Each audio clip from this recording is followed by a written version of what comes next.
I will always prioritize what I want most over what I want right now. Right. So I don't really care what I want in the moment. Yeah. What I do care about is what's most important for my future self. Right. This old expression, like today man dies every night and tomorrow man is born every morning. So I'm always there's only a today man over here. I need to have So I'm trying to really line up everything perfectly for tomorrow, man. Yeah. Every day. Welcome to YMI Talking, a podcast where the guests are so good, you'll wonder why the host is even talking. In each episode, you will hear one of the leaders of the Lehigh Valley's vibrant business hub. They will tell you the keys to their success, the mistakes they've made, and what they have in store for the future. Here is the host of YMI Talking, from YMI Insurance, Jimmy Honachik. All right, that is me, Jimmy Honachik, and I am joined by Emily Ellis. Good morning, Emily. Good morning. How are you? I am good. How are you? Good. I'm glad to hear that. I, as you know, quit coffee several months ago. Yes. And I've slowly been getting back on coffee, but I definitely had a big cup of coffee today because I knew our guest, Eric Bartosz, was going to bring the energy. Yeah, he definitely did. I needed more coffee. I don't know how he does it. Wait, I do know how he does it. He told us. Yes. There's 4 things. You have to do everything good for you, including sleep. Okay. I think eating well, drinking water. What else did he say? Exercise. Exercise, yeah. Yes. No alcohol. No alcohol. It's a big one. Yeah. So I got a lot of improving to do, I think. Me too. Yeah. But it clearly works, right? Like the results are there. He's Yeah. super dynamic. He is incredibly, sharp, intelligent, on his game. And with his fractional, business is BAR40 Fractional Services. He will do, fractional marketing for you in your business. He'll do fractional, business planning, engagement. He's a guy who sets visions and plans and executes on them. Yeah, for sure. So maybe I should do more of the things he suggested. Be more like him. Yes. And I will not steal any more of the thunder. Like, it is a great episode. He's captivating to listen to. And clearly the proof's in the pudding. Yeah. And I'm going to go eat pudding, which is not healthy. All right, let's dive into it.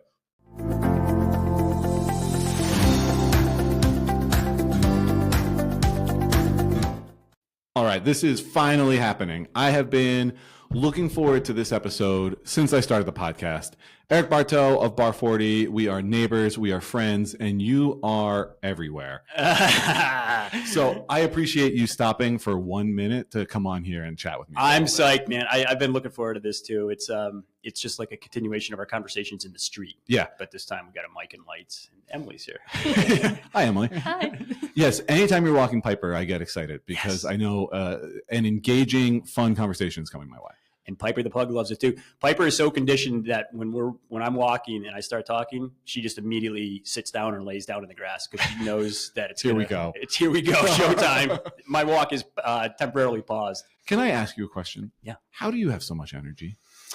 Well, I'll give you the fast answer. I try to do everything right, which is the fundamentals of hydration and proper sleep and proper nutrition and exercise. Those are the 4 legs of the chair. If we all do that, we're all going to have optimized energy throughout the day. Okay, so I just need to reevaluate my entire life. You need to do those. You need to take one at a time and slight improvements.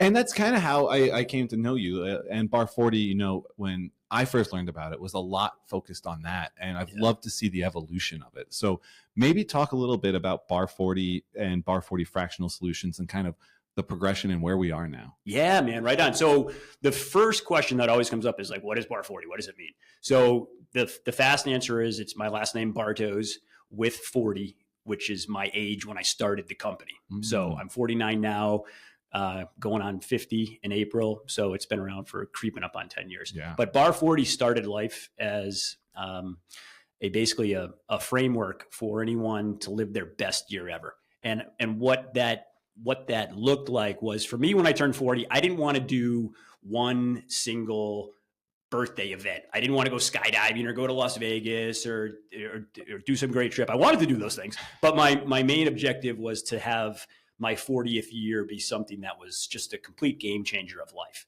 So what I did for that year was basically identified what my top priorities were So for me, I wanted to lose weight because I gained a bunch of baby weight after Riley was born, which happens to a lot of guys, right? Yep. My running slowed down and my diet was bad.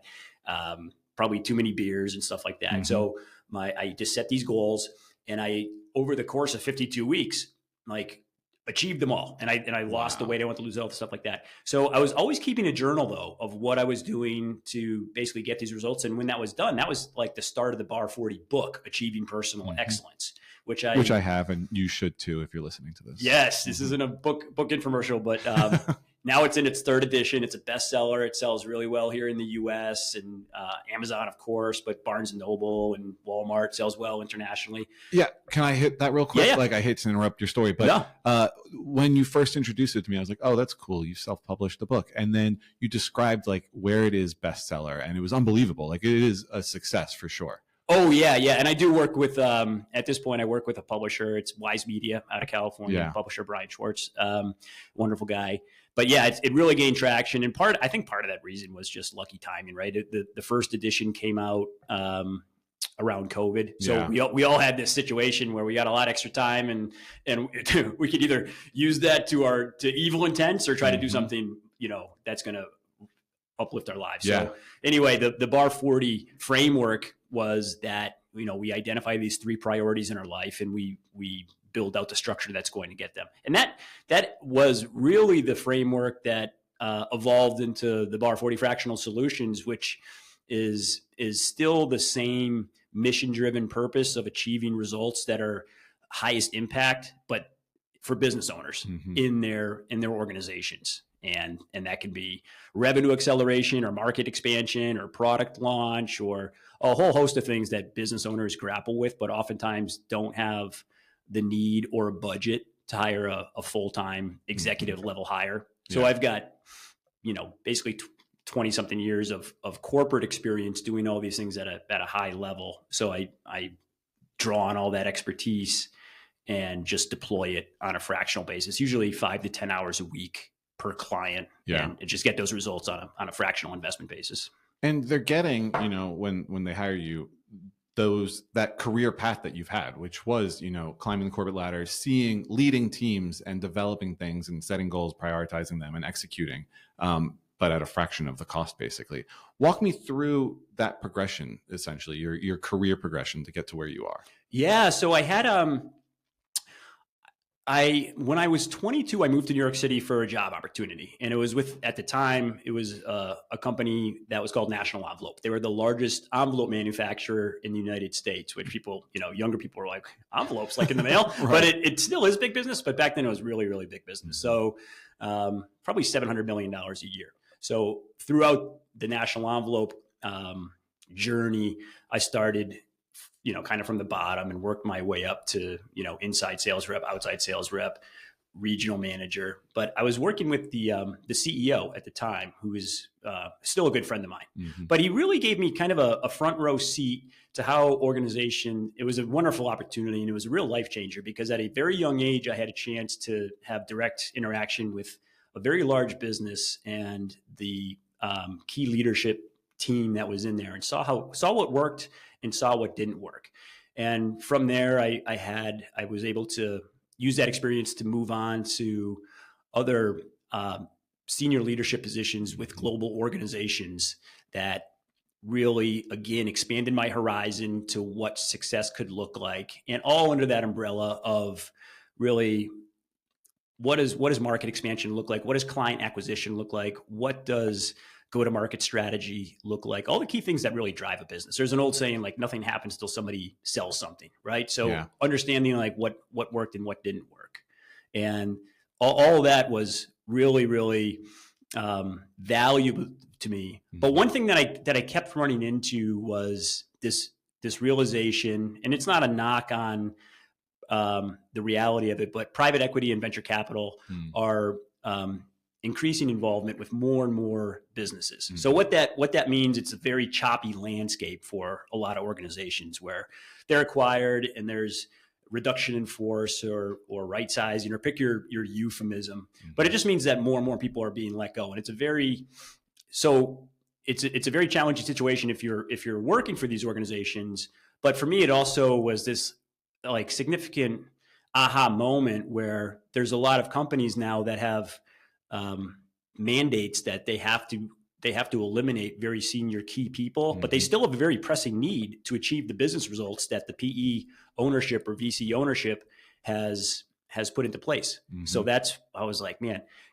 And I, as a bit of an aside, I teach, right? I'm an MBA professor. We're going to get there. Oh, I was going to say, so, the one thing that I'm always talking about in classes is like, you don't necessarily know what you don't have to know right now what you want to do. But one thing that's always good to keep in mind is have an awareness of where you can predict that these changes are taking place in your particular industries, and try to put yourself in the position for 5 years from now to be optimally situated to be in a good position for that. Yeah. So for me, over these years, I was thinking like this rising tide of fractional executives is really compelling, because the model of full-time hires versus fractional is real and it's happening. And I was kind of like, man, my background and my experiences and my expertise and my credentials really lend themselves to be successful in that space. And so with the BAR40 thing, I just started migrating that direction. And it's been, proof of concept has been remarkable, because there's a tremendous amount of demand for fractional services. And there is, but there's probably different avenues someone could take the fractional. But to me, what you bring is a real discipline, a real, prioritization, and then execution that I don't think a lot of people have. Like, I look at you and I go, oh boy, if I could be Eric Bartosz, like the power I could unleash, Yeah. Where does that come from? That discipline, that structure, that ability to execute on those goals. Yeah, no, it's a great question. So for me, like I always, my mindset, I'm very front sight focused. I will always prioritize what I want most over what I want right now. Right. So I don't really care what I want in the moment. Yeah. What I do care about is what's most important for me, for my future self. Right. This old expression, like, today man dies every night and tomorrow man is born every morning. So there's only a today man over here. I need to have So I'm trying to really line up everything perfectly for tomorrow, man. Yeah. Every day. So consistently. So those small decisions, all these little forks in the road that we encounter every day, I could do the easy path, or I could do the slightly more challenging path. Like my mindset is always do this slightly more challenging one. It's worth the effort for tomorrow, man, for making my future self proud. And over time, that all these little small decisions compound, right? Like Warren Buffett, compounding is the eighth wonder of the world. Yeah. So all these little small decisions end up being this giant rising tide of life. So like when I'm thinking about, when I'm talking with a client, like, so on the BAR40 fractional stuff, everything starts with this discovery call or meeting, like again, BAR40 framework. What are the three biggest challenges in your business right now that are an impediment to getting the results that you want for your business in the next 12 months.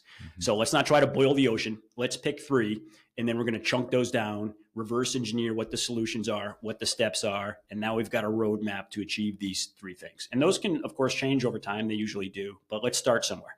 And then we work on that. That's the blueprint for what the success is going to look like. So it's very, very simple to understand, very tangible, and very effective. And it resonates with people, because I'm not a consultant that's coming at them with this 50-page document of all this jargon and vernacular. I could certainly put that together if that's, but a lot of that is just hocus pocus and smoke. My thing is, here's what we're going to do to get the results.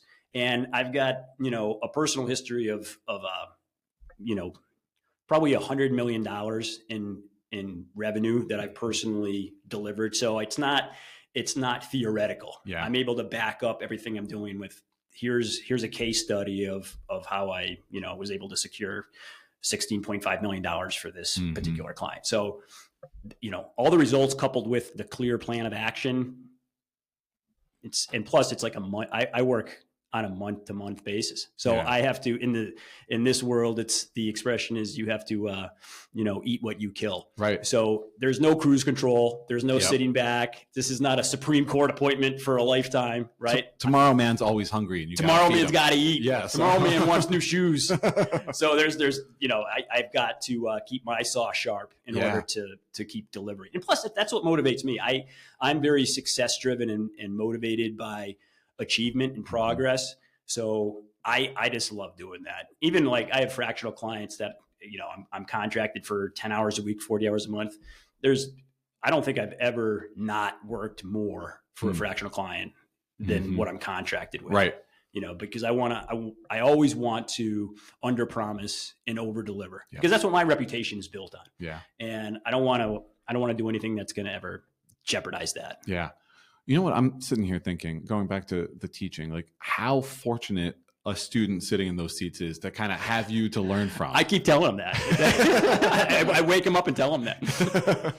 How did you get into teaching, and why do you do it? Because, there's only so many hours in a day, and there are certainly hours that you could spend with more fractional clients. But you're choosing to teach, which I'm sure is, in terms of dollars per hour, is a lower, venture for you. Yeah. So what makes you do it? What makes you go and give your services to the students? Yeah, it's funny. I was just having this conversation at DeSales. So I got my MBA at DeSales. Okay. And I'm a huge fan of DeSales University and the people there and the culture and all that. But it's funny. So at the time, I don't know if they still do it, but when you were applying to get into the MBA program, you had to do this application essay. And one of the questions was, what is your reason for wanting to get your MBA? And on that, I still have it. On that application, I wrote, because I want to be an MBA professor. That's my only reason for doing this. Wow. So I got my MBA, and then I stayed in touch with a lot of the people at DeSales in the MBA program. And kind of simultaneously, when the BAR40 world was expanding and the first book came out, and I was doing a lot of publicity on that, book signings and podcasts and stuff, DeSales caught wind of it, and they said, hey, we want to do this like feature story of MBA grad, entrepreneur, success and all that. And then they had asked me to start doing some helping out with undergrad guest professor and workplace wellness sessions. And because I do a lot of speaking on the health and wellness side and emotional intelligence and personal leadership. So I started doing that and just kind of getting into the classroom as in that role. Mm-hmm. And then they just said, hey, would you like to expand that and join the MBA adjunct faculty? Yeah. And that was, I guess, 5 years ago. And I love it, though. I really do love the opportunity to engage with the students and learn about all the different organizations that they work with. And, we all are kind of under this tsunami of AI, right? Everything is AI. It's ambient, and it's something certainly in academia that's a very big concern. So one thing I do in all my classes, not that I think that students are going to be writing papers using AI. I don't really have that. If they are, they are. There's no real way to police that, because now there's AI detectors, but there's also word spinners and paraphrasers that are designed to avoid detection and all the stuff like that. So it's just endless cat and mouse. So my thing is, in every class, I have students do these verbal presentations. Mm-hmm. Every single class, every single student. So I do either a leader in the news. Depending on what I'm teaching, I teach a lot of strategy. I teach leadership. I also teach marketing. But on the strategy and leadership side, every student picks one article related to this week's chapter, and they find the news story, and they just give a short presentation. Because I think one thing that MBA programs don't do a great job at, generally speaking, is effective public speaking. Yeah. So, and as I say, like, communication is a superpower. Yeah. If you're able to communicate your ideas throughout life, personal and business, that's a golden key. As a communications major, you're warming my heart. You should be a guest speaker in one of my classes. Yeah. Because might be down. Yeah. Yeah. I'm like a broken record with that stuff. If someone has a terrible idea, but they're a very effective communicator, you'll see that idea get off the launch pad. If someone has a genius, brilliant idea, but they're unable to effectively articulate it to the right audience, that idea will never come to fruition. Yep. So I like the idea in every class. Students have a chance. I'm doing my own personal mission to make sure that everybody gets slightly better as a public speaker and communicator in all my classes. Mm-hmm. And it kind of serves double duty, because there ain't no faking that. Yeah. At this point, no AI. As of today, there's no AI that can give real-time verbal presentations on your behalf. Yeah. And it's always like a mix. Some students are at first, they're like, oh, I don't like I don't like speaking at all. Mm-hmm. And then by the end of it, it's like karaoke. Even somebody who doesn't like karaoke, by the end of the night, you can't get that mic out of their hand. Yeah. And by the end of the semester, everybody they're all about it. And I've been doing it long enough to know that it's not, this is just the way it goes. And it's fun. And you're so true. Like I went through my MBA and, the classes were financial analysis. They were all these deep analytical classes, but we didn't get in front of the room really and give presentations that much. And it is such an important skill in business and life to develop. So good on you for doing that. Yeah, you're never going to not need it, right? No matter what the situation is. And there's no shortcut for it aside from doing it. Like you can watch YouTube videos all day long on how to ride a bike. You're not going to learn how to ride a bike till you throw your leg over the seat, right? And with public speaking, the only way to get more comfortable, it's like exposure therapy. Yeah. You just have to keep repeating it. If you look at like Dale Carnegie or Toastmasters, it's not rocket science. I mean, the whole thing is it's just a lot of talking, a lot of short talks. And it starts with you talking about yourself because we're subject matter experts. Everybody knows something about themselves. Yeah. And then it moves into like, okay, here's any topic, be able to think on your feet, stay succinct, keep time framed, and deliver the message. Go. Yeah. And that's the sort of thing where you start getting really, really good at that. And it stands out. Yeah. Have you done Toastmasters? I have not. I've done Dale Carnegie. I haven't done Toastmasters. I've been talking with Toastmasters about because I was trying to get. I teach at Muhlenberg too. I was trying to get one of the Muhlenberg classes, like doing kind of a collaboration with Toastmasters. Nice. Yeah. So you teach at 2 different schools. Yeah. You run your own business. Yeah. You help out coaching sports. Yeah, that slowed down a little bit. I was big on the coaching for lacrosse and soccer when my daughter Riley was younger and when they just really needed some warm bodies on the field, right? Yeah. When the players progress to a point of where they actually need a talented coach, they're like teaching you how to play. Yeah, that's where I recuse myself because I'm not that guy. But I'm still really active in the community. Well, I wanted to hit that because you're not from the Lehigh Valley, but I would have sworn that you are multi-generational in the Lehigh Valley. Like the amount of people you know, and the connections that you have are incredible. Like, how did you go about that? Was that something that was important to you, and how do you develop that? Yeah, well, it's and you're in the same boat, man, because you and I are both transplants, and you have hit the ground running too. And I don't think there's many people that don't know Jimmy Honachik at this point. So you're hot on my heels as far as the Lehigh Valley network. But yeah, for me when I came here, the one thing I grew up in Massachusetts, and not a small town. It's a town called Chicopee. It's 50,000 people, but I knew 1 million people. And then when I moved to New York City, I was like, I don't really know anybody, right. So for 11 years, I got to know a fair amount of people, but so when I moved here, I was like, this is really what lights up my circuit board. There's a chance to have a real community again. And so I dove headfirst into the Lehigh Valley, and over the past 16 years, I feel like this is the largest small town in the world because everybody's a second degree connection. And I've just made it a point to make those second degree connections first degree connections every day for 16 years. So it just kind of mushrooms out, but it's a wonderful community. And I've been a relentless cheerleader. And you and I were joking earlier, like maybe you need to stop that. You and I both need to stop that because you're a Lehigh Valley ambassador, but there's so many people that are finding this well-kept secret. And now Lehigh Valley is one of the fastest growing areas in the U.S., which is crazy. We did it, Eric. We did it. And I was just talking with Tony Iannelli. I was looking for you. I was at the Lehigh County semi-quincentennial gala. I invited some staff, but we just couldn't get enough people. And Trish and I, it was her birthday, so we were out of town. Oh, right. Because I would have been there for sure. It was a nice night celebrating the Big 250. But you would have seen a lot of familiar faces in that room, which was at the sales, of course. Yes. Yeah, very nice night.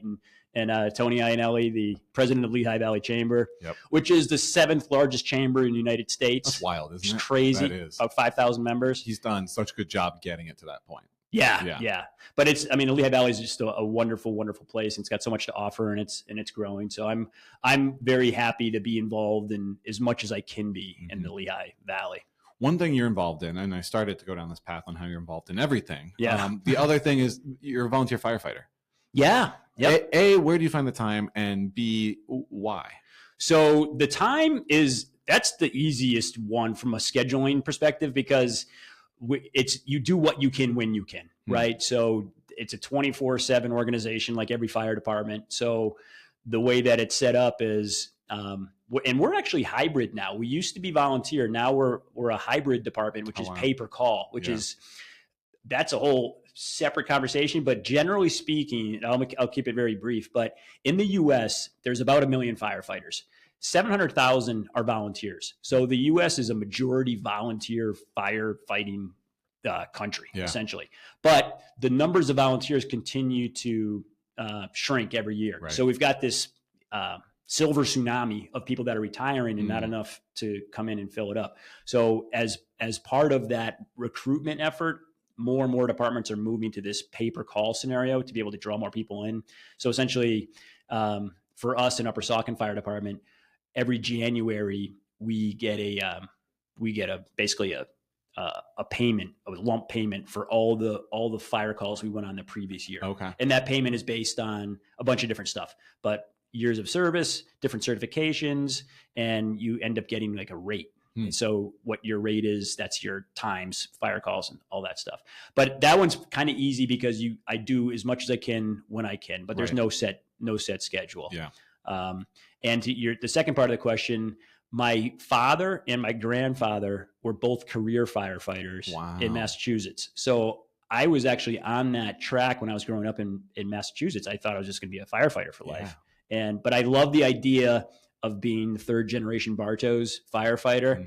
And, my dad's like, why would you do that job for free? It's like, it's a job that he did for his career, his entire life. So he's like, I would do it for free. But I love being able to serve and continue that tradition. And for people that are like, why would you ever volunteer to do something? And my response is always the same. If you saw somebody fall down in a parking lot, would you go to help them? Right. Of course. Most people say, yes, I would.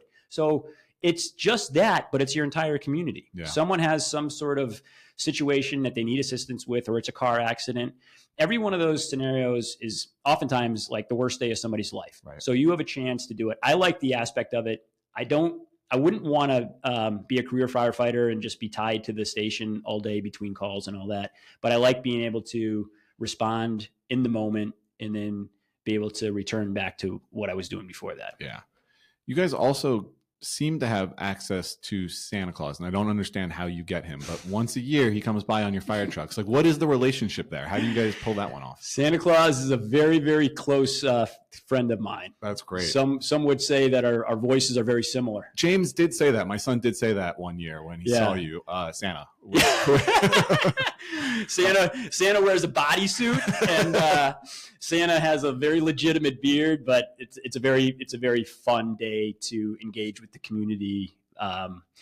Santa makes about 50 stops throughout Upper Saucon and in a 10-hour span of time. Yeah. And the mission critical part for Santa on that day is that the hoing has to be just as robust at the 10th hour. At 7 p.m. than it was at 9 a.m. because those kids and families, and it's a strange amount of people that there's no kids involved. It's just a bunch of adults hanging out, having drinks, waiting for Santa. Yeah. But it's a fun day. It's a nice day for the community. It really is. Yeah.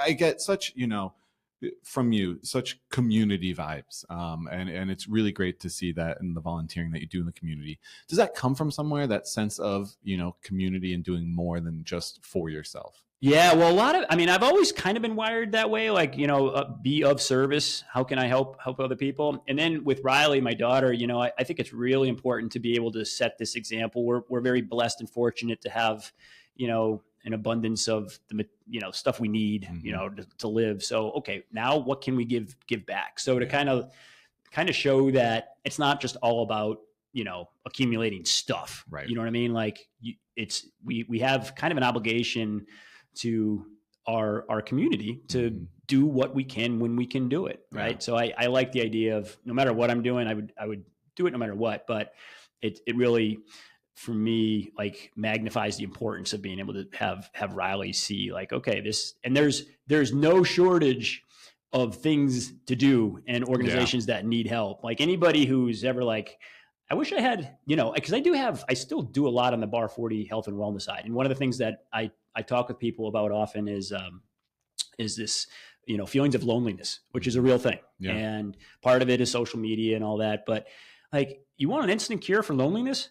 Join a nonprofit or a volunteer organization that desperately needs people. And there's a million of them. And there's websites that can say like, we need people for this. You can instantly have a big network of new friends. Yeah. So it's a great, I don't have that problem, but if anybody that is looking to get out of the house more and help. And you're right. I've seen studies like the number one way to get over that is involvement and just involving yourself. And so finding a nonprofit like that is a great way to kill two birds. We all need it. We all need like some sort of purpose, some sort of reason to get, bounce out of bed in the morning. Mm-hmm. Right. And if anyone is ever feeling like rudderless or what I'm doing doesn't have a significant contribution or impact on society, like look, what's important to you, and then, connect that dot to an organization that's doing that on a broader scale and get involved. And you're going to have that really validating sense of like, I'm contributing and it's important to me. And you're going to meet some great people that are like-minded along the way. And you'll be able to see the tangible results of your time and effort. Like Big Brothers, Big Sisters is a wonderful organization here in the Valley. I served on that board for years, and they just have like this tremendous impact on kids' lives, kids that really need it most. But there's I'm starting alphabetically towards the top, but there's a long list of organizations that have that same need. Yeah, that's great. All right, we are so close out of time, and I hate that. I could keep doing this forever. This is part one. This is part one. This is as long as like our side of the road conversations are. Yeah, exactly. We got to delve in more next time. We'll bring our headphones and our mic on the street next time. Yes, why am I on Man the on the street interview? Yes. We are sponsored by Zcraft for this season, and if you know Zcraft, which I know you do, I love them. I love them. They are awesome. They make great food, but they also make great coffee. You go there, you get a sip of coffee, but sometimes sip happens. yeah, it does. Yes. When is the time that sip happened to you? Oh, like something embarrassing. That's what we're going for here. Yeah. We bring people on here to make them look as good as they can. And then we yank the rug. Yes. Yeah, there's so many, so many humiliating moments of degradation that I've encountered. So my daughter Riley and I have I'm so happy to say a wonderful bond. But one time that sticks out in my brain recently, well, it wasn't a couple years ago, as far as like peak embarrassment. So I mortified Riley. So I've got this 1975. That is our job, right? Like as parents. Well, I achieved it in spades that day. So I've got this 1975 Camaro. Yeah. That's fully restored. And at the time I was picking Riley up from school, and the way it works in Southern Lehigh, it's like a long snake of cars in the pickup line. And it's all what you would expect, fairly, current model cars. Right. And I was in there in that Camaro, which sounds like it just came off a racetrack somewhere. It's very loud. And I could see Riley in the line of students, and her eyes when she saw that car. She was looking for a rapid escape route to get out of that line. And she was just so mortified. She got in the Camaro and she slunk down to the passenger side bucket, and she was so upset with me at the time. She was in the 6th grade, so years ago. But I was embarrassed for her, and I was like, "This is actually the coolest car by far in this entire parking lot." I was going to say, if you want to pick me up from work in your Camaro, I'm going to pick you up from work. Happy. Yeah. But that sticks out as my brain is like, okay, I should not be doing this again. Her level of embarrassment permeated into me. Yes, right. And the mirror neurons were firing. I was embarrassed for her. That's great. You must love that car though. That's got to be awesome. It's my first car. I bought it when I was 15. No way. Yeah. So I've kept it. I bought it when I was 15, and it was a way different car then. I bought it for $300. Wow. Old man-itis here, but for $300, and over the past, however many years, going on 35 years, it's been, fully restored. That's awesome. Yeah, but I love having it. A lot of sentimental value. I'm sure for that. That's awesome. All right. Is there anything we didn't hit that we should have hit? Anything you want to talk about before we wrap this up? No, I would say the only thing I would say is everybody enjoy the Saucon Rail Trail. It's fall is coming. Nature's big show. If you want to talk about any fractional solutions services I can offer, visit BAR40 FS, like fractionalsolutions.com, and happy to chat. But I want to thank you for having me on here. I've been looking forward to it very much, and you do not disappoint. Good. And I appreciate it. No, I knew that this would be a great episode, and you didn't disappoint. So thank you. Yeah. Thank you. BAR40FS.com. Go there now. You're getting all of this firepower for a fraction of the cost. Why wouldn't you do it? I'm a weapon of mass instruction. Oh, I like that. Keep it. I'm giving it to you. Thank you. Use it. All right, Eric, thank you for coming on. Really appreciate it. My pleasure. Bye. Thanks for listening to another episode of the YMI Talking podcast. If you enjoyed this and want to hear more content from amazing personalities in the Valley, please subscribe, leave a rating, and drop us a quick review.